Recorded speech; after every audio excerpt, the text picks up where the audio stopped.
everybody. Welcome to the MMA Heat podcast. I'm Karyn Bryant. What's up, guys? Jouban here. So, happy President's Day. Oh, yeah. It's a holiday. Is it? All I know is I should be furniture shopping right now because there's sales. Yeah, well, I know that George Washington's on the $1 bill and Abraham Lincoln is on a $5 bill because that was my son's homework last night. Oh, was it? Yeah, so I actually wouldn't even... I really wasn't that aware of that at the time. You only need to worry about what Jacksons or 20s. I only know about the hundreds. Aren't you supposed to know? Isn't like who's on the honey? Benjamin. Ben. You need some I know about the Benjamins. The Ben and Benjamins. So we are going to talk about UFC Halifax, which just went down last night. I was on the job on that one, which is really fun. We'll maybe look to some things that are upcoming. But Alan, I know, it's a Monday. You're on the grind. We're only like 3 weeks out, basically, from your fight with Gunnar Nelson. Yeah. So how is I got to be honest. I can tell you're putting in the work because you came over and you're like... Okay. Let me show you some of the secrets, guys. This is my butt cushion, okay? I didn't want to share all the secrets with you guys, but yeah, I sit on a butt cushion. Whatever. So what? You know, take that as you may. Alan's got a little booty. I got zero body fat. I got here. Karyn was getting finished up with her 2-hour massage. So she's nice and relaxed, okay? I came from a 2.5-hour practice with a bunch of beasts. So I sit on a butt cushion, whatever. Hey, you did post that picture the other day of Chinzo. We've talked about the fact that you're fighting Gunnar Nelson, who has a great karate style and who's also great on the ground. So yeah, you've been putting in some rounds with Chinzo. Yeah, I feel like we are game planning this thing so perfectly. Shinzo's great, man. He's a great guy. A bunch of people were asking, where's Lyoto? Why not Lyoto?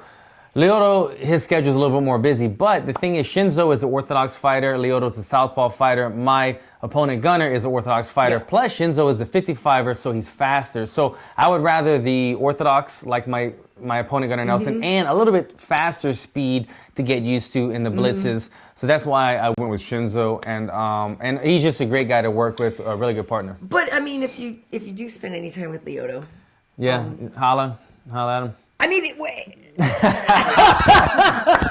he's always like salsa dancing or cooking. Like, you follow Lyoto on Instagram? I mean, guy's hilarious, man. I'm allowed to acknowledge Lyoto's handsomeness because even Wade thinks he's a good dude.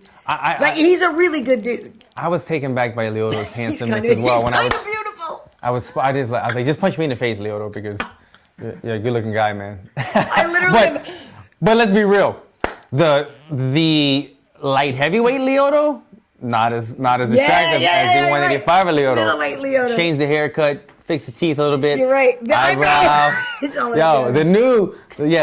185 or the middleweight Lyoto is a much more handsome devil. Right. You're right. No, I have a friend who literally, whenever I film with him, I text her and I'm like, I'm with your boyfriend. No, she's happily married and all this stuff. But Lyoto, everybody knows he's right. And I think literally, all kidding aside, he's just such a nice guy that it really kind of like it. Good, respectful guy, both of them, the whole family, all the brothers. Oh my God, absolutely. And Chinzo's really doing well over in Bellator. I'm very happy for him. Yeah, he's doing well. I think his last two fights were both knockouts. Yeah, and they have a beautiful gym, H.E.A.T Karate Academy, I think it is. And you talk about a nice gym, like very well done. I mean, like 30-foot ceilings with beams and a very clean gym. If you're in that area looking for a karate gym, I highly recommend that gym. Nice. All right, well, so the first two rounds here, we're already a little bit in round one, but I want to talk about the main event last night at UFC Halifax.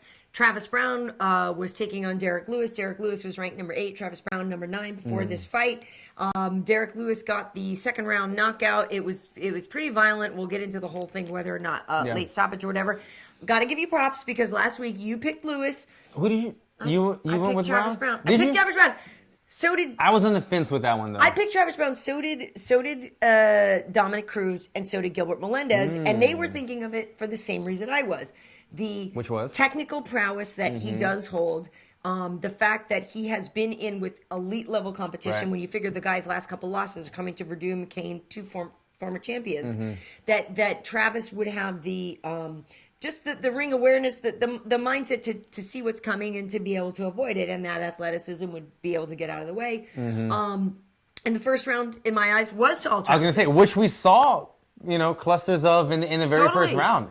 Being the rangier, smart fighters, keeping his opponent at bay. I feel like Travis Browne must just he must wear wrestling shoes when he trains and just throw that kick relentlessly because if you throw that kick enough in training, you break your toe, you jam your toe. I rarely throw that front kick hard enough because every time he gets checked on an elbow, I'm limping for 2 weeks. But when he fights, he just says, I'm going to break every toe. I don't care. He throws it.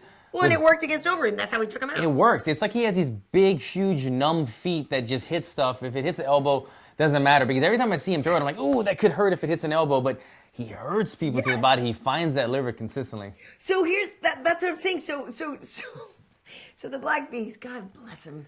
He's so fun and so entertaining. So he obviously was hurt. His poker face wasn't on. No, dude. And we were laughing that literally he's sitting there holding his tummy. It's like he was cupping his And meanwhile, his liver, or this side. is like wide open. And he didn't care. Right. And so we're like, okay, what kind of a dude doesn't even defend his head or anything? But so I'm screaming in the studio because honestly, like, even though I said I thought I picked Travis to win, like, I really, really like the Black Beast. And like when I watch a fight at work or whatever, I'm really just basically screaming for whomever to do the right thing in that moment. Right. You know or what I mean? for the fight to like keep going because it's exciting. Exactly. Yeah. So I'm not picking sides. I'm just screaming for whomever to do whatever to like go for the finish or go for the kill.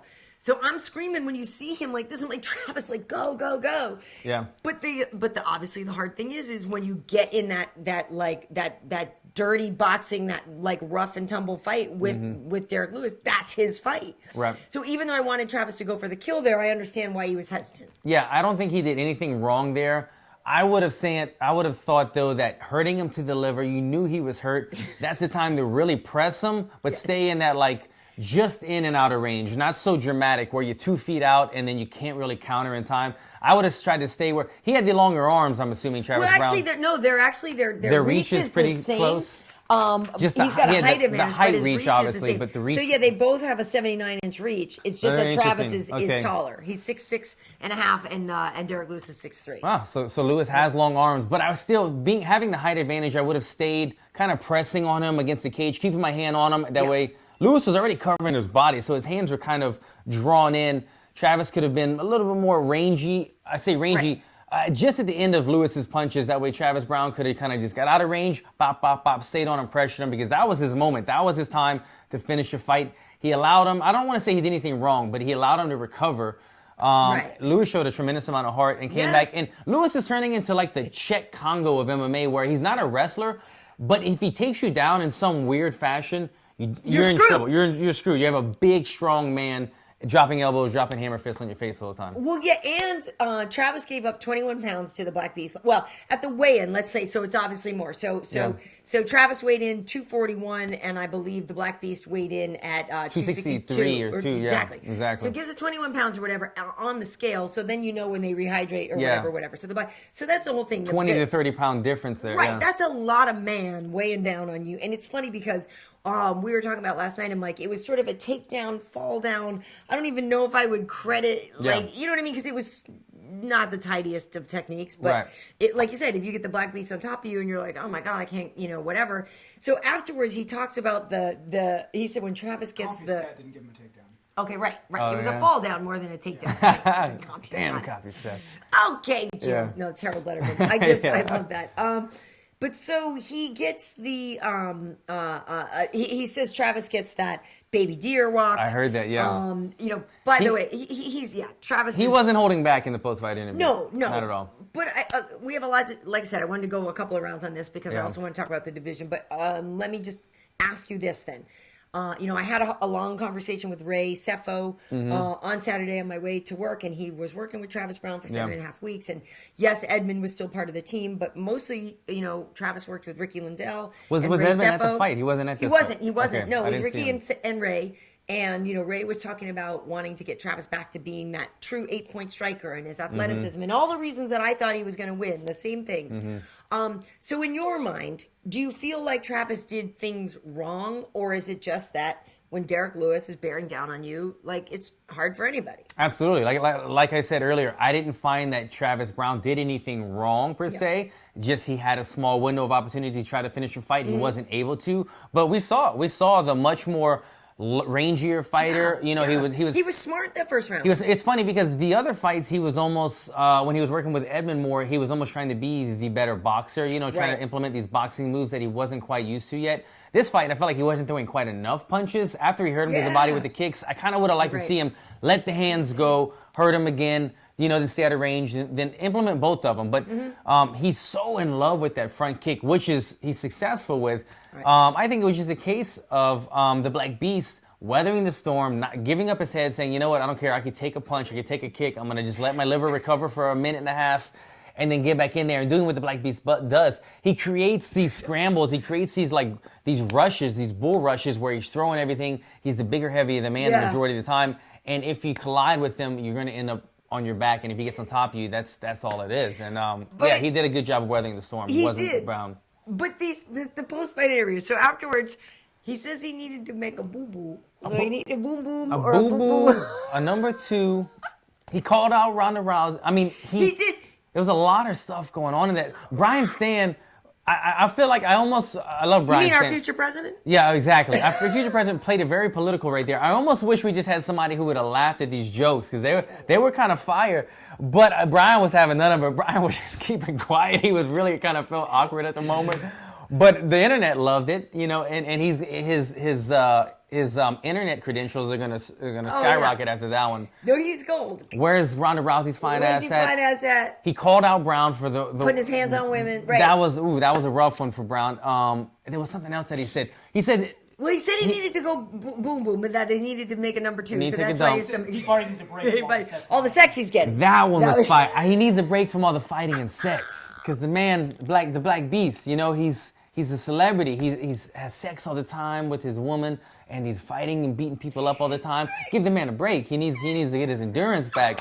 Like the guy's funny, man. He just doesn't hold back. He looks for these opportunities to almost make you feel awkward or get a laugh out of you or not. He doesn't care.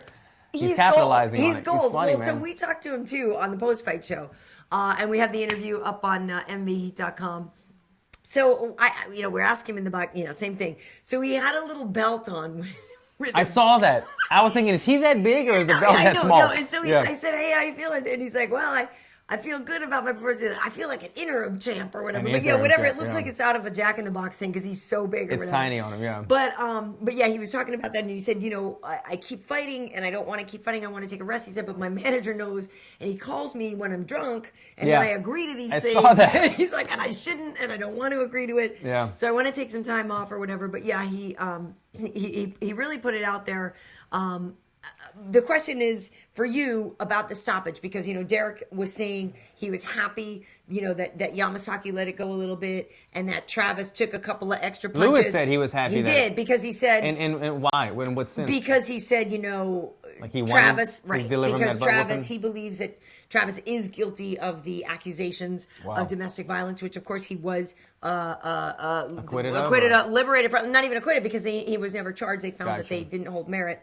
And honestly, we did an interview with Travis one time before his last fight, and he was very candid about that whole thing. Mm-hmm. And when you watch it, I would love to just get your guys' own opinion, but it is on our Karyn Bryant channel where Travis talks about that. And I'm gonna have to watch it myself. When you watch it, I mean, I, to be honest with you, tended to believe Travis. Yeah. And I, as a woman, know it's incredibly easy for me to accuse somebody of something. Yeah. And especially a professional fighter. Then again, I was not there. I have no idea what really happened. I'm just saying that when Travis spoke to us about it, he was incredibly believable in his innocence. I will just say that. But again, I wasn't there. It was definitely a low blow to Travis from Lewis, kind of pointing those things out. That's kind of something you maybe should shy away from. But Derrick masked everything in comedy. I know, and it's like you forget that he's like throwing some low insults their way. He's like, where Ronda Rousey fine ass? Because when he finishes it with where's Ronda Rousey's fine ass, you just laugh it off and you're like, he's amazing. But that stoppage, I want to know your take because obviously you're the one who is in there. Absolutely. People thought that the Thiago Santos stoppage was too quick. Right. So he gets that wheel kick to the head here, takes out it was Marshman. I don't remember who he took out, but so and everyone's like complaining that one was maybe stopped too quickly. But then with this one, Travis took way too much damage. Like, dude, we knew he was done as soon as he fell to the canvas. So you, as the fighter, I I would rather you are protected and it stopped early, but for you, the fighter, you probably would be frustrated if you knew you were fine and a fight was stopped early. That's it, man. That's why we are fighters and we have managers and we have referees, people that protect us and look out for us in other aspects of our career. I don't know if it was the same referee that did those two. I'm not sure. The one with the late stoppage with Travis Browne was Yamasaki. Yamasaki, I don't know who did the earlier fight, but that one in particular was absolutely too late. You could see it. I mean, you could say 3 punches. Yes. I could count as many as 5 or 6 because it's not intelligently defending yourself. And really, as soon as he hit the canvas. As soon as he hit the ground, there was you give him a second because he's kind of finding himself. And 1 or 2 landed, and he wasn't doing anything. And right there, I would have said, okay, he's not covering his face or he's not grabbing. Nothing. So he's not doing anything to intelligently defend himself. Stop right there. But then after that came some of the big ones. He got knocked out unconscious. After that, 1 or 2 more rained down on him. It was definitely a late stoppage. And as a fighter, when I'm in the dressing room and I see who my referee is, I normally tell him, I say, look, give me an opportunity. If I go down, give me an opportunity. But at the same time, when you see, I'm saying give me an opportunity to recover. Don't stop it too early because that's the fighter in me. I'm tougher than you might give me credit for. Exactly. You don't know me well, I'm tougher. I will bounce back. That's the fighter in me. But he's got to stick to his job. I'm just letting him know this is my personality as a fighter. I might get knocked down, but I always get back up and I'm not a quitter. I'm letting him know this is me. So if there's a 50-50 chance, he knows Allen's a tough guy. He'll give me that opportunity. So I always try to put that in the head. But in this instance, when you see a guy taking unnecessary damage, he's knocked unconscious. From a heavyweight. When he didn't have to be knocked unconscious, it could have been ended right there. No. Then you start to think about safety. Then you think about, man, what if I get Mario Yamasaki? What if I get knocked down and there's opportunity where I'm trying to fight it, but then I get knocked unconscious, I take 3 or 4 more blows, I get a concussion, and it didn't even ever have to start. It didn't even ever have to happen. It was sad to see. I hate seeing those. Yeah, that was incredibly upsetting to me to see that many extra blows. I am curious about your take on the heavyweight division, though, because here's my thing. You know, some people are like, oh, my God, I want to see Lewis and Ngannou, and I said this on the air last night. I was like, too soon. I don't want to see Lewis and Ngannou because the whole point is these are 2 fresh blood rising stars. Don't cancel them out yet. 100%, and there's talk, so there's talk that Ngannou might actually get Kane, which is crazy. I mean, amazing, awesome opportunity for Ngannou, but you know, my thing is I want these new guys to challenge the old school, the old elite. Right? So obviously we know at 211, Stipe Miocic is facing on Junior Dos Santos. So the same. Here's my top 10 heavyweight list here that you can maybe read or not. So same night, Verdum is fighting Rothwell. So we got the champ versus number 4. We got Verdum is number 1 versus number 5, Ben Rothwell. At UFC 209 upcoming, number 3, Overeem is facing number 7, Mark Hunt. So yes, Ngannou at number 6 is hanging in there. But at the same time, Stefan Struve was supposed to be fighting JDS. He got hurt. It is tricky because like at the top of the game, there's a lot of dudes that have been around a long time. Francis Ngannou, like I said, Micah Kane, Derrick Lewis said he wants Mark Hunt next. And that would be super fun. I like both. There's my argument. No argument needed. Yeah. I like both of those. The heavyweight division has always been one that's like, it's got a lot of old blood. And, you know, there's a limited amount of heavyweights. And when you get to the top, those guys normally stay in that top 10, top 15. We need new blood. We don't want these 2 guys to fight each other too soon. Francis and the Black Beast. Don't let them cancel each other out, like you said. Let them build the star power. I think both of these guys are so good for the sport. Everybody has their eyes on Francis Ngannou right now because of his athletic ability. He's an imposing looking character. He's cool. He's like an action hero. And he knocks guys out, knocks guys off of their feet. Let this guy build his resume, build his name. And the same thing with the Black Beast. Love him or hate what he says after. He's fan friendly, man. People love to watch him. People love to see what he's gonna say. He's good for the sport. He's good for the heavyweight division. He's adding a little bit of flair. He's adding a little bit of spice in there. Let these guys go up. Exactly. Let these guys build their names. I like both of those fights. Mark Hunt versus Alistair Overeem. That's the fight. So the winner. I'm happy with the winner or loser. Or loser. Either one of those. Fighting Lewis is a fun fight and it's a marketable fight and it could still continue to build him. And then like you said, Francis Ngannou versus a possible Kane fight. That really is a fight that's like, where is this guy really at? He's an incredible athlete. He's a big prospect, but is he in that top 3? Is he ready for that yet, or does he need a couple more fights against high level wrestlers such as Kane? And because Kane takes down anybody and everybody at will. Kane is such a bull and a bully. And he has the cardio to test a guy like that. If that was a main event, is this Francis's first 5-round fight or something? Right. You know, so we'll see. Now Kane is awesome. And I agree with you. Winner or a loser for some of these guys coming up is great. But I mean, for Doom, to be honest with you, I love Junior, but he kind of lucked out here because, like I said, Junior was supposed to be fighting Stefan Struve, who's number 11 right now.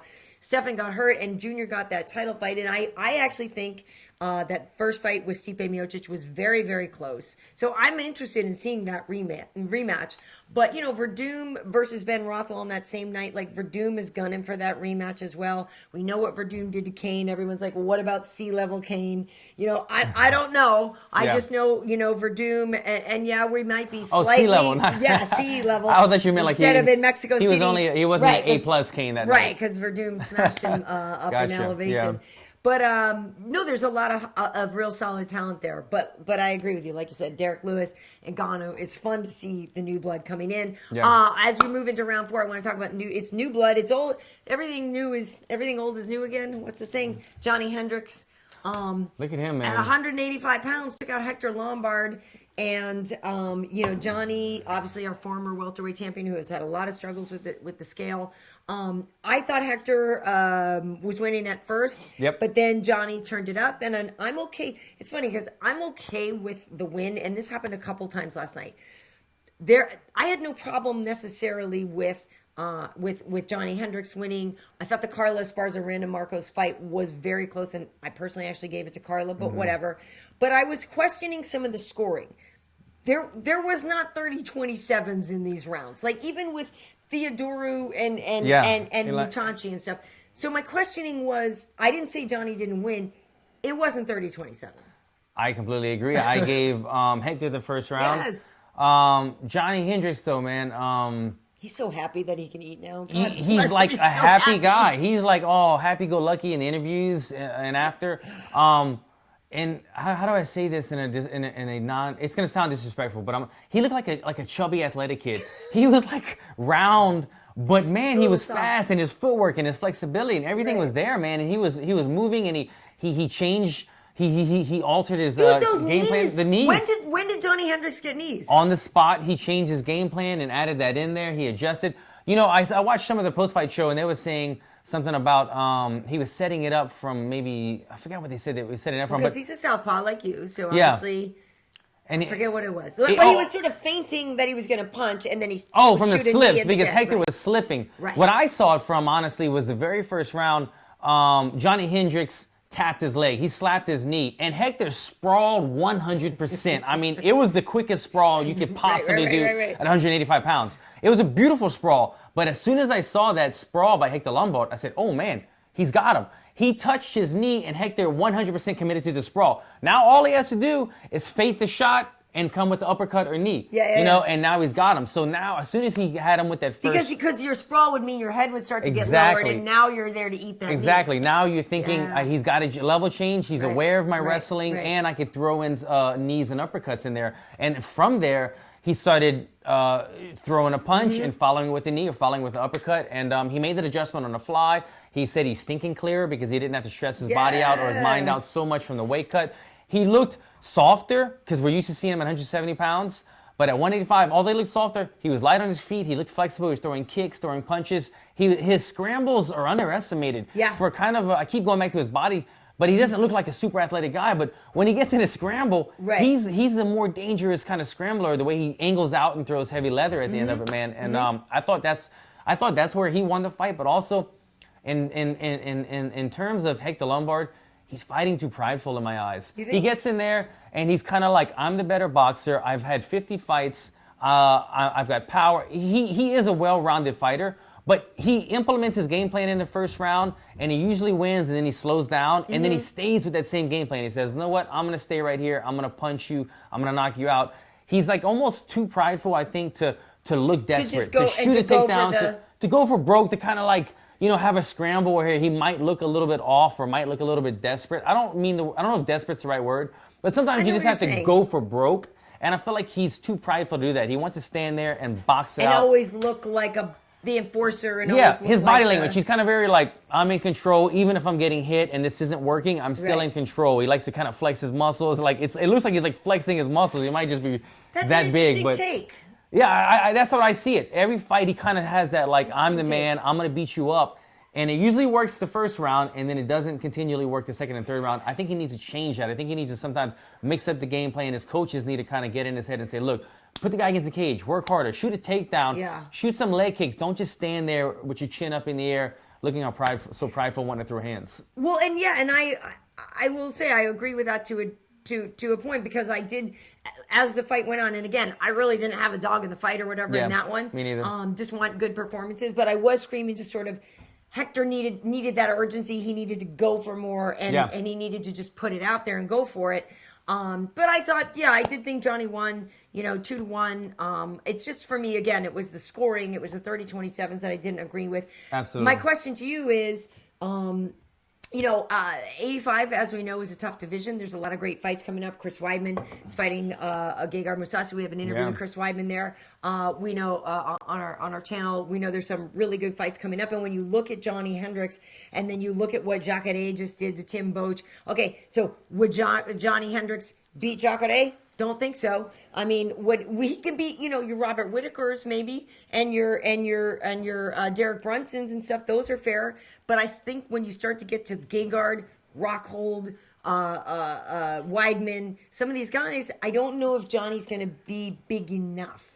And you know what I mean? I don't know if he's going to be big enough and powerful enough to land on those guys and make it count. My thoughts exactly, to be honest. I agree. I'm happy to see Jouny 85, and I thought he looked more agile and athletic than he has. Happy to see him happy, too. Yeah, happy to see him happy and performing well. Yeah. But when you take a guy who's, 5'9" or something, and I think Brian Stan even said on the show that he had the shortest reach in the division, or probably one of the, because I think it was a 69-inch reach, which is, for that weight class, is very short. I think the average... Johnny's reach, 69 inches. 69. Hector Lombard's was 71, and you don't think of Hector Lombard as a long-reach guy. You look at my division, 170, the average reach is probably like 72, 73. So you're looking up a weight class where guys are a little bit taller, a little bit bigger, and he's got a 69-inch reach. You think about him fighting these bigger, athletic, taller, longer, rangier fighters at 185. The Luke Rockholds, the Bispings, guys. But even Thiago Santos, who Gegard beat, has a 76-inch reach. So he's starting to give up. To Jouny Hendricks is 69. Like, he would get smoked on the outside. And, if somebody knew how to jab, they would mess him up. Right. And, he might have gotten away with it against some of the taller guys when he was at 70 because he was walking in the cage 15 pounds heavier than that person. But now he's the equal or smaller man, and he's giving up a substantial amount of reach. I just think he's going to have a tough time against these 6'2", really lean, really athletic, long-range fighters at 185. I think so, too. But I am happy for Jouny to get the win. Me as well. As we are here in round 5, I want to ask you about a couple of other things. And I didn't put a judgment on it, but yesterday on Twitter, I asked the question. I just said, hey, what do you guys think of Gavin Tucker's attitude? He came out here and he beat Sam Sicilia. Gavin Tucker was a UFC newcomer. He was actually favored to win that fight, even though it was his debut fight. He had a lot of attitude, though. He was throwing a lot of... I didn't get to see that fight. He was throwing a lot of Cody Garbrandt versus Dominic Cruz movement in. He was... Oh, okay. He just... During the fight, he had attitude. Yeah, and to me, it was interesting because... I have no knowledge of you. You're a newcomer here. Right. And I'm not saying that you need to come into the octagon and be humble. But at the same time, it was weird to me. And he was clearly winning the fight, and I give him total props for winning the fight. I don't know. There was just a part of me that was just like, I wanted him to be a little more humble at first. Right, because when I don't know. It's your first time you're meeting him as a fighter for a lot of us. So I didn't get to see the fight, but I understand it. When the first time you see somebody, they're making their debut, they're taking a step up, and they kind of carry themselves a certain way. It just was weird to me. Yeah, it was, and he totally won. I'm not taking away from that win. Which one? Gavin Tucker. There was just a part of me that just went. The body language that he expressed. Yeah, like I didn't want you to be like. And I guess my point is this: when I put the question out on Twitter, hey, what do you guys think of his attitude? Most people said, don't like it. Most people, okay. Don't like it. And so it's a funny thing because I feel like in the Conor age, in the whatever era, you can have that, but like people feel like you got to earn it a little bit first. Yeah. And to just show up and be that way was a little off-putting. And Conor had his doubters at certain points, and Conor had a lot of people that were like, oh, he's going to turn a lot of people off. Right. And then after a while, it kind of built on everybody. People kind of accepted how Conor was. But Conor was backing it up too. He was backing it up, and exactly. And he wasn't quite as he was arrogant, but he wasn't as I don't think he was. He was confident, but I don't know if he was quite as arrogant when we first met Conor, because he was like he was still begging for 50 G's. You know what I'm saying? Right. He wasn't. And now he's like screw 50 G. You know, so he's a different guy. I know, and it's funny though because anyway, like I said, I'm happy to see this new blood in here. I think Gavin Tucker is good, and I'm curious. I'm excited to watch his future. But it was just an interesting thing. Like it was sort of like a little bit like It'll be interesting to see how he moves forward from this. Was it like just like the nervousness or excitement or whatever inside of him that the first fight maybe he was playing it that way, or maybe he goes back and he sees some of the some critics or people talking about him on Twitter and maybe he changes it. So we'll see how he goes. I mean, like I said, I'm not trying to take away anything from the guy's win. He's clearly very talented, and like I said, I'm happy to see new talent. I'll have to go back and watch. But it was interesting. As I mentioned before, I did think Randa Markos and Carla Esparza's fight was very, very close. In the moment, I gave it to Carla. Even I tweeted that out. I said, in my opinion, Carla won or whatever. Michelle Watterson, Karate Hottie, she tweeted to me, I agree with you. In the room, Dominic and Gil and I, we thought that it was going to go split decision to Carla. It went to Randa. Again, I don't have any personal investment in this. You know what I mean? Like both these women were on Tough Talk with us, both nice girls. Me saying that is not a diss on Randa Markos. I just happen to think that Carla took that fight, but then people say, that knee was illegal. It didn't get called, blah, blah, blah, blah, blah. It's a close fight. And they have some history. So I think part of it too is people chose sides when they were on The Ultimate Fighter, and so like regardless of how the fight actually played out in real life, they had chosen their sides and they were just going with that. Yeah, from the beginning. Yeah. And with the judging, like you said, there was a couple questionables, 30-27s, and then 29-28 the opposite way, which never should really happen. Right. And we're still seeing the residual side effects from the new scoring system because it's new scoring criteria, but before this criteria, there was always an implemented scoring system, right? But we knew how things went. We kind of knew that takedowns scored this much. Right. And if you saw some blood, it was probably meant that guy was going to get that round or whatever. But with the new scoring system, even though we might understand the actual rules, there's not a rhythm yet between the judges of what is actually determining the flow of the fight, who's winning what. Because we're seeing judges' scorecards everywhere where even if they understand how to judge it, they're not necessarily having a general understanding or a rhythm of what necessarily wins that round, or the 29-28, or I'm sorry, the 2-point rounds. So I think it's going to take a while, man. I think it's going to take a couple more months, a couple more fight cards where everybody gets on the same page of what we get a general understanding of who's really, really winning that round. Because everybody's still thinking, okay, look, there's damage. You said damage was the number one thing, and so we're still all over the place. For sure. Well, also the fact that this was in Halifax, they've had fights there before, but not a huge fight capital by any sense. The last one was in Brooklyn. Again, New York is new to that. But if you look at Friday night, my boy Shaq Congo, right on darkness. Yeah. Squished Ollie Thompson. I'm going to get into something else here. Smashed him, owned the whole fight, and he did get 30-25s. He got 2 30-25s in a 3-round fight, 2 30-25s and a 30-26. And that actually made sense to me because he clearly just owned Ollie Thompson the whole entire time. And those seemed like 10-8 rounds to me. Those seemed like 10-8 rounds to me. Right. And so I think, California, San Jose, those guys are a little more well-versed. That, to me, seemed appropriate. It seemed like the right score. Yeah. I still have some questions with the rules, though. Like, it says in the rule book, they were calling the outstretched fingers last night. They were very on top of that. I mean, it's kind of almost awkward that it's getting brought up so much during the fight, but I like to see them at least staying with it, like in the it stops the action, you mean? Because when they're like, hold on. Yeah, it's almost awkward how they're constantly wording it, saying it. But I like to see, like in NBA basketball, when the playoffs get out of control, a referee take control, or whatever sport, take control right away. What's that? Well, not on LeBron or anybody, not on the superstars. They don't call traveling ever. But taking control of the fight early is the right thing to do, and you're starting to see the refs implement that a lot on the fingers. On the eye pokes. But the one thing that I'm still unclear about is damage scores above all. Oh, I lost my train of thought on this one. It was on last night at Halifax? No, just in scoring in general is if damage for the 10-8 round for a 2-point for a 30-28. Am I saying that right? Or 10-8, I'm sorry. For a 10-8 round.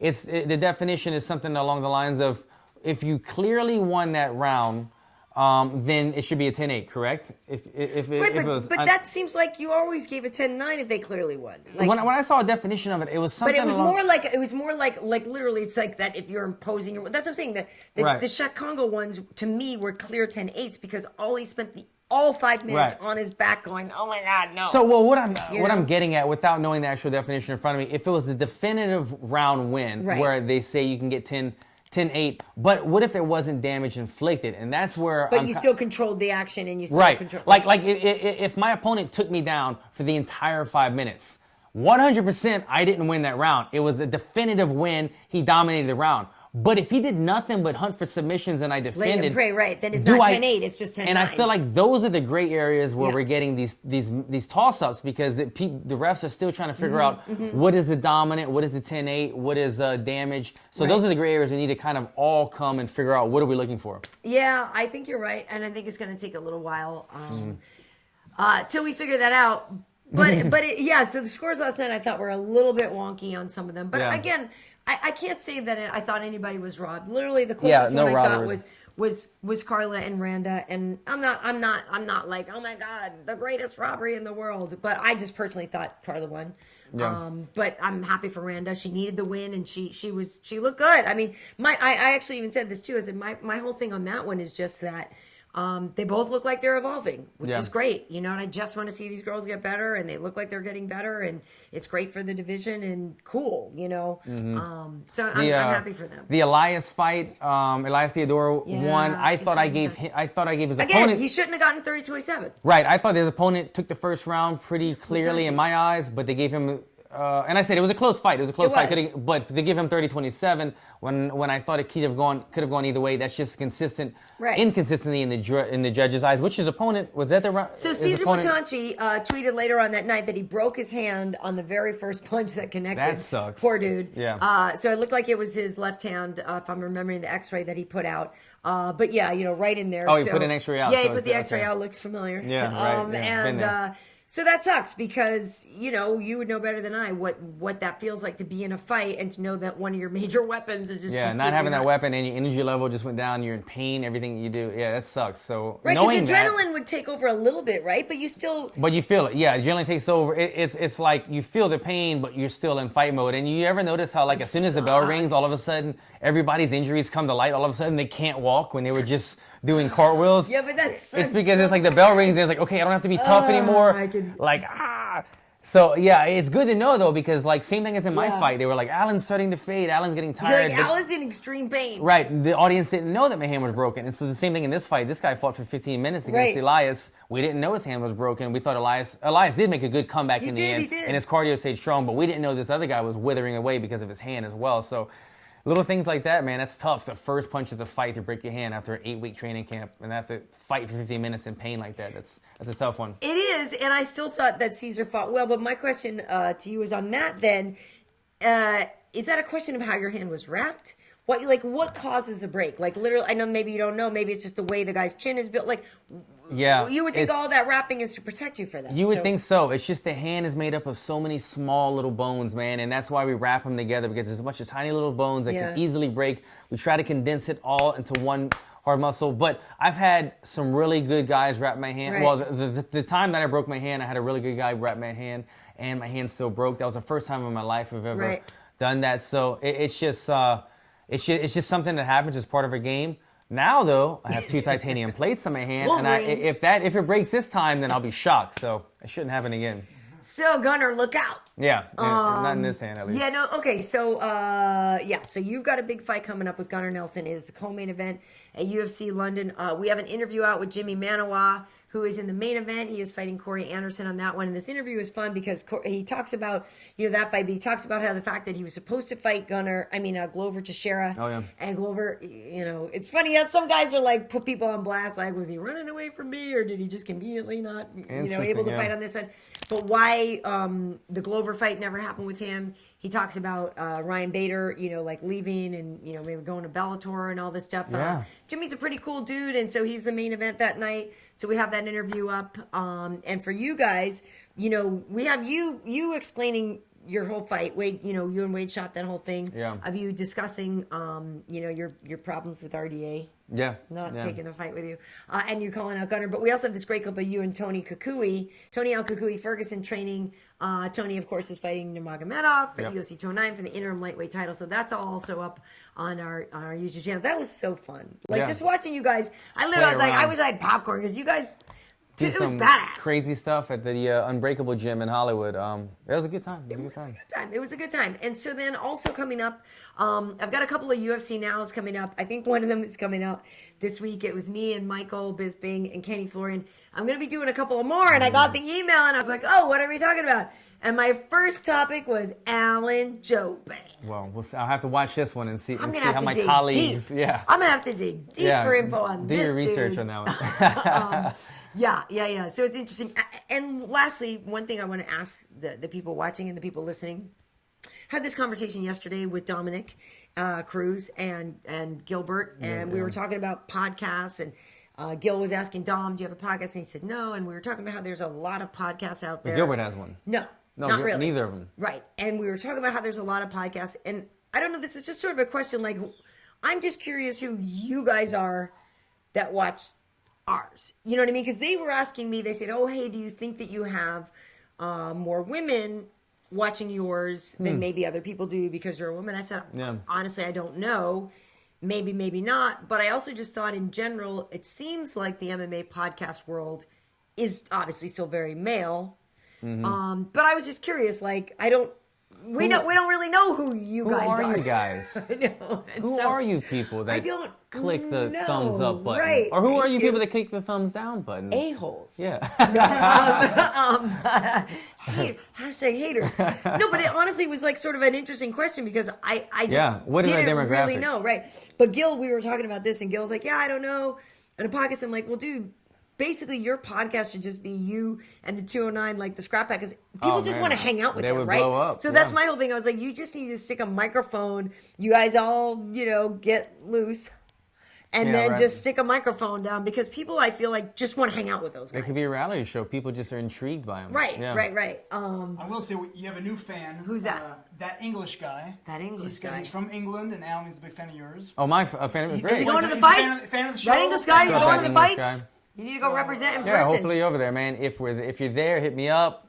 Take a picture, sign an autograph. You know what? I think I switched my Instagram account to a business account now. Why? And on there, See? Siri. She doesn't understand either. Siri, what do you not understand? Okay. I don't understand. I switched it to a business account, and if you haven't done this yet, or if you have a business, you could go and you could look at your demographic. It tells you the age range of the people that follow you, what country they're at, if it's women or men, and everything. So you could break down your chart.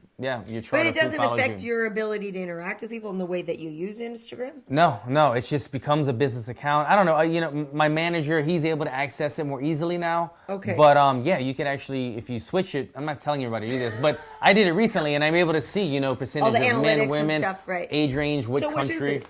It's majority men, women is growing, keep coming women. And it also tells you when you get the most likes, like when you get what time of people, which I think most times is like the noon hour. The noon hour is the better time. I would think the you'd more be getting people are those active. late night. Yeah, but it varies on which day. But it breaks all that stuff down for you. I don't know why I'm giving Instagram a shout out, but. No, it's interesting. Well, we get the analytics. Yeah, we get the analytics for YouTube and all that stuff. But I'm just curious in terms of you guys commenting to us and stuff because I really don't know. Like, I would think maybe we would get more women than others, but I don't know. Yeah. Cheddar 13. He said he's a 27-year-old male from Sweden. Nice. He only watches this podcast and he's been watching since episode 10. Nice. Hey, these are the good fans. And I've been to Sweden. It's awesome. Our friend Lars Wallin, speaking of Swedes, our friend Lars Wallin is a jiu-jitsu coach. He's now working with the new Kings MMA West Hollywood. We hooked Lars and Hoffa up together. Hope it really works out because they're both great guys. And Lars also trains at Fortune Gym. But yeah, I love, what is that sandwich? Well, there was the weird hot dog pizza thing, which I think is strange. Oh, you were talking about Lars. Yes. He's doing the jiu-jitsu over at Kings now, okay. And 3 nights a week. Right. Nice, good but for there's him. also I love the salmon and the dill and the yogurt. Like Sweden's got it. Sweden's good. The sandwiches? Yeah. I don't know. Sweden knows what's up. Sweden knows what's up. They did look at me funny when I walked down the road. They were like, ooh, look. One of these things is not like the other. But Sweden was really, really cool. I like it. So thank you. Anything else coming through, or should we wrap it up? There's the guy Kevin Dallowall. Kevin Dallowall. Saying he has a question for Alan, but he's only going to ask if Alan actually reads the comment. Okay, so ask the question. So, Alan is currently reading it and asking the question. So, what is the question? Did he ask it? Let me check. Yeah, we'll have to see. He's actually reading What's it. up, Kevin? I mean, what's the question? I don't know. Maybe. Asked, I don't know. I have a question. Please see this. Okay, here we go. See, Kevin we're waiting, Kevin Dallowall. Hello, paging Kevin Dallowall. All right. In the meantime, though, so your schedule right now, your training schedule since your fight is March 18th, right? Correct. Yeah. So, is Sunday active rest? Just full out rest? Sunday. Lay on the couch like don't bother actively me. sitting on my ass resting. Yeah. Sundays is always the off day for me, just because we go so hard all week long. You know, I do 2 a days halfway through the week, then I taper it down to 1 a days, 9 sessions a week, 9 to 10. Plus I teach and everything else, so Sundays to me is very important to recover, because you don't want to go Monday and still be dragging on from last week. You want to start Monday, it's a new week. So things are good. 3 weeks out from the fight. We'll probably head out to London a little bit early because it's, the fight is on London time, so it'll probably be on Fight. It's on Fight Pass if you don't know my fight. It's on Fight Pass. It'll probably be one of these like 10 a.m. fights or something, midday fights. So a heads up to you guys if you're going to be watching here. It'll be an earlier fight on Saturday.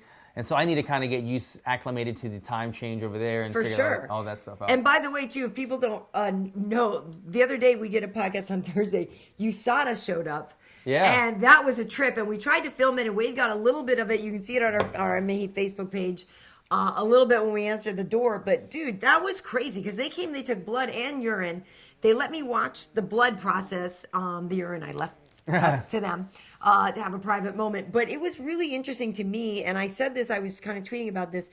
And I'm curious your take. My view on it was these dudes take it very seriously. Yeah.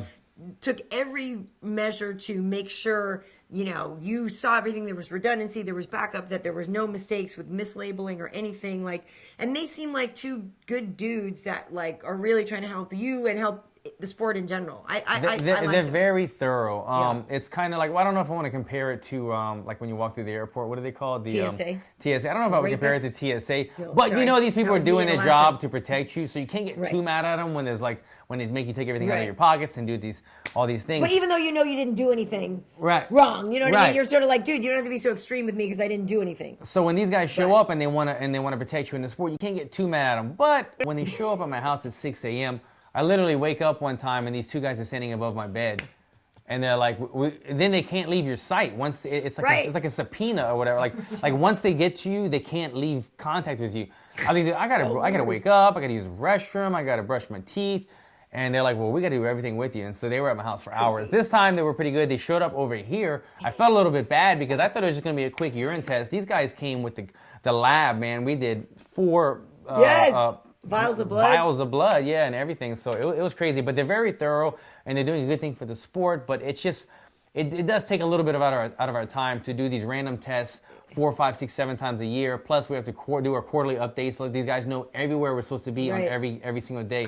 It's a lot of stuff we have to deal with, but it's for the good of the sport, and guys like me that are clean aren't getting cheated by the other guys. So well, for sure. I ain't mad at them. No, and it was interesting. The other thing I thought was really interesting is that, like you said, you can't be out of their sight, but they made him sit for 20 minutes before they even did anything. So that they want a resting heart rate. Yeah, it was really interesting that they just observed you for a while before any of that. But super thorough. But and I think Gunny is clean. So I don't feel like you have any issues with your your fight. But in general, I think it's great that they're taking these measures to protect you guys because it's dangerous. If somebody's out there. I would be so depressed if I was in a fight and it's almost there and then. And my opponent got busted, to take that fight away. Like if Gunny got busted, my opportunity, this co-main event against the number 9 guy in the world was popped and he had to be replaced. That would be, obviously he's going to be disappointed, but me too. This is something that's been building in our heads. So Gunny, obviously, he does not strike me as a type. No, he's not the type at all. But yeah, it hurts on both ends. For sure. Did he write his question? Kevin Dollawall's mom made him go clean his room, so he Mom, the meatloaf. How old are you, Kevin? Yeah, he's living in his mom's basement. He Okay. can't. But sorry, Kev. We had another question from Meatloaf. I don't want to mispronounce the name. Nairb Bree. Okay. Wants to know, who do you think will win, Tony or Khabib? Ooh. I'm going to be biased. We're I have to be Tony biased. peeps. Yeah, you know, Tony is somebody who I've trained with on numerous occasions. He's also a 10th Planet guy. So I'm going to go with Tony. I would not put money on this fight. I'll tell you that much, because Khabib is such an animal. So good. Tony worries me because Tony has such an unconventional, not only unconventional fighting style, but unconventional training style. Right. I mean, what you've seen in a lot of the MMA Heat videos, that's not just like an odd day. That's kind of how he trains every day. Yeah. So everything he does is kind of unconventional, but it gives him a lot of success because he doesn't throw punches. He doesn't shoot in a standard way. He does like the Imanori roll when he goes for takedowns, and he does all kinds of crazy stuff. And it's very tough to deal with. And even though you don't look at Tony and think this guy's like a sound technical striker, his striking style is very difficult to deal with, especially because he's such a tall, long arm, rangy guy at the 55 division. So I think he's going to give Khabib a look that he's never seen before, and hopefully Khabib's not able to hold him down. But I'm going to go with Tony, my man Tony, on this one. Yeah, and I think on this one too, because when you see that video that we put out of you guys training like ninjas, like Tony, you guys are almost the same size. Yeah. The dude could totally fight at 70 if he wanted to. Yeah. And my whole thing is that Khabib is so good at what he's great at. But he is much more conventional and traditional. And it's the whole question of like, for sure he can keep anybody and everybody down, but he's got to get his hands on Tony first. And so I feel like Tony's going to be elusive and harder to get down. But I also think that let's say Tony lands something and is able to get a flash knockdown or something like that. Tony's so quick at sinking in chokes, and he's got the darce, and he's got this, he's got that. Like I feel like those scrambles and those hurried up transition things is all Tony beneficial to Tony. Yeah. If he can continue to scramble and get up, or even avoid or stuff takedowns, that'll. Khabib's so good. Yeah, it's going to be tough. I mean, Khabib is a master at his craft, and Tony is. I don't want to say he's a jack of all trades, but he's so well-rounded, unconventional, and he's kind of all over the place. So it'll be interesting to see if somebody who does what they do the best in the UFC is able to continue to do that against somebody on such a high level like Tony. To be honest, when either of these dudes faces Conor, I'm just like, take my money. Like I like both. You know what I mean? Yeah. Like I'm not mad at either of those guys. No Tony more than Khabib, but and both of these guys both, impose a big, huge threat for Conor. For sure. Tony or Khabib against Conor, sure. that is not a good matchup for the. I don't think the UFC wants to see that matchup. No. We got a new subscriber from India. Yes, hello. Gravity Vid, asking if you give a shout out to Gravity Vid. Hey, Gravity Vid in India, what's up? What's up? Are you Buddhist? Do we do this? Good to What's see up? you. I had an Indian roommate, and I don't want to be rude because I know there's so many different places. It's a very big country. But I had an Indian roommate named Sangeeta in college, and she's like a professor at MIT now. She's way smarter than I am. Of course. But her mom Another would smart or whatever. Her mom would make the bomb Indian food and make us in college. So much love to you guys in India. Absolutely. I missed the comment, but you got a shout out from Norway, Alan. Wishing you luck. A lot of What up, success. guys? Norway. Thank What you, guys. up, See, my Norway? international fan base. I should check my That's Instagram to see if cool. my international fan base is growing Yes, I feel on like my it business is. account. Norway, man, I gotta go there. Cool, man. Thank you for the love, guys. I I appreciate know. it. I'll put on a good show. Check it out, man. For March sure you 18th. will. Gonna be a good one. You know, and we always say, win or lose, you're a boy, we love you. But like, that'd be massive to beat Gunnar. Absolutely, man. I mean, it should put me. I don't know if I take his spot, but I feel like it should at least give me like 10, 9 or 10. Awesome. I should be within the top 10. He's good. And yeah, he's a name. It puts me on a 4-fight win streak, and it does the same thing that it did to Jorge Masvidal, where he's got that momentum, that energy right now. We're thinking alike, me and Jorge. Like, he's calling out the big names. He wants to just skip the line. He did that. He took out Cowboy. As soon as I saw GSP was back, I was envisioning me beating Gunnar, and they asking me what I want, and I was thinking of how am I going to call out GSP? How do I make this fight enticing? How do I sell the fans saying I need GSP to earn his spot back. He needs to prove himself that he's legitimate title contender again, and I'm the man to do it. And before I could put that, I didn't fight yet. So before I could even say that, I checked. Jorge Masvidal calls him out. So, yeah, he's on top of it. He gets the social media. He gets that you need to be in people's faces, speaking your mind. Even if you're not getting the fight, you're in a conversation consistently, and he's doing that. And he backs it up in the cage. For sure he does, and his whole easy money, and this and that. The $200,000 bet or whatever it was. I'm such a Masvidal fan, but as we've talked about before here, just have a name in your mouth for when they ask you after you win, because last night we were saying that we were watching I forget whom, and they gave us the whole whoever they put in front of you. We're like, son of a. Just have a name. Capitalize on those even moments. if it's ridiculous. Even if you're calling out the chimp or whatever. Or it's not that hard to have a name. And Dominic is so funny because Dominic is like, he's not afraid of anybody. And Dominic will say anything or whatever. But Dominic says, he thinks just most people are just too chicken to call somebody out. And so they'll say that whole thing. But what's the worst thing that can happen is you put a name in your mouth, you put it out there. It does or doesn't happen, but like you spoke your mind and you put it out there that you're ready for these people, and so why wouldn't you take the opportunity to say, at the very least, any of those schmoes in the top 5 or whatever, but like have a name. I don't know. She gets very passionate about this conversation. I get pissed off when people. You have undivided microphone time. The world is looking at you. Everybody's looking. All eyes are on you, and you go, I don't know. I'll take whoever the UFC gives me. Yeah, it's a stupid move. I'll put a lot of names. And the fans like. They want to follow a confident person. Because then I tweet, oh snap, Jouban just called out Masvidal. Yeah, they enjoy somebody who's confident, who knows what they want. If it's like wherever the UFC, like that doesn't make you be like, that's why I love that guy. Because he'll do whatever the company asks. Exactly, you know what I mean? Like nobody loves that dude. Yeah, exactly. So that's it. One more shout out, that English guy. He's been very complimentary to the podcast. He is from Plymouth, UK. His real name is Luke Johnson, and he's begging for one shout out. Luke Johnson from Plymouth. What up? P-Town, what's up? We have a Plymouth, Massachusetts. Plymouth Rock, obviously. So, shout out to your hometown. 16, 14, 16, try to get some 20? tickets, man. 1620 is that? O2 Arena. Plymouth Rock? Show up for Alan. Come on, Plymouth. Show up, man. Plymouth, stand up. Okay, what else? I think that's it. Okay. Yeah. So, at any rate, in terms of social media, everybody wants to follow along as you get ready for Gunnar Nelson. So where can they find you? Check me out at Alan Jouban, pretty much across the board for social media. Awesome. So I am Karyn Bryant on Twitter and Facebook. We have MMA Heat on Twitter and Facebook, and on YouTube, of course, the Karyn Bryant channel, the MMA Heat channel. For those of you que falam Português, temos Trocasao MMA. So we have Temos Trocasao on Facebook and Twitter. Evie and I will be doing one, I'm sure, either tomorrow or Wednesday. Instagram, KB Heat. So this week, again, we don't have UFC tonight. I think my UFC Now, one of those is coming out, and I'm doing some others as well. Be back at it for UFC tonight, I believe next week, and UFC 209. I'm working in the studio for 209 with Brian Stan and Michael Bisping. Dominic Cruz is going to do a 3-man booth, so it's going to be Anik, Cruz, and Rogan for 209. So that'll be fun. Wait a second. I know. It's like a little crazy. Who? Say it again. So for 209. The other day for 208, they had DC, Rogan, and Anik. Exactly. Okay. So for 209, calling the fights, John Anik, play-by-play. Color commentating is Rogan and Dominic Cruz. Okay, so we're just swapping Cruz in there. Yeah, in the studio, I'll be there anchoring with Bisping and Brian Stan. Okay.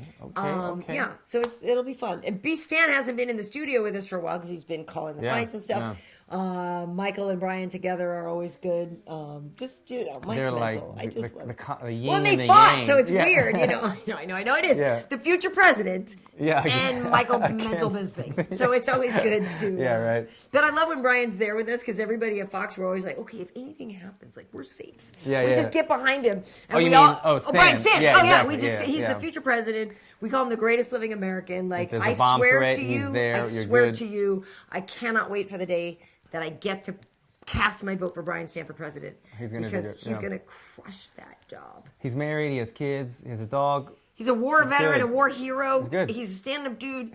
He would open the door for his wife, and those of you who know the video I'm talking about, you would see he wouldn't make his wife walk around the back of the car. I know that video. It's pretty funny. Rude. I like the one where That's they're like. rude. I like the one where Michelle takes the Tiffany's box and then they chunk it by everything out. Totally. That was pretty funny. But I mean, politics aside, that's just good manners. Yeah. You open the door for the lady. That's his style. Yeah. Open the door for the lady. No, I get it. At any rate, well, thanks you guys so much for joining from all over the world: Finland, Iceland, England. Good international audience today. Everyone's asking next podcast, next Monday or Tuesday, right? Right? Yeah, probably once a week, Monday or Tuesday. Every Monday, Tuesday, guys. We try to do it. That's right. Okay. Well, thanks for watching. Happy President's Day. Happy President's Guy. Whatever that is. See ya. President's Guy. President's Guy. President's Guy. Happy President's Day. President's Day. Whatever.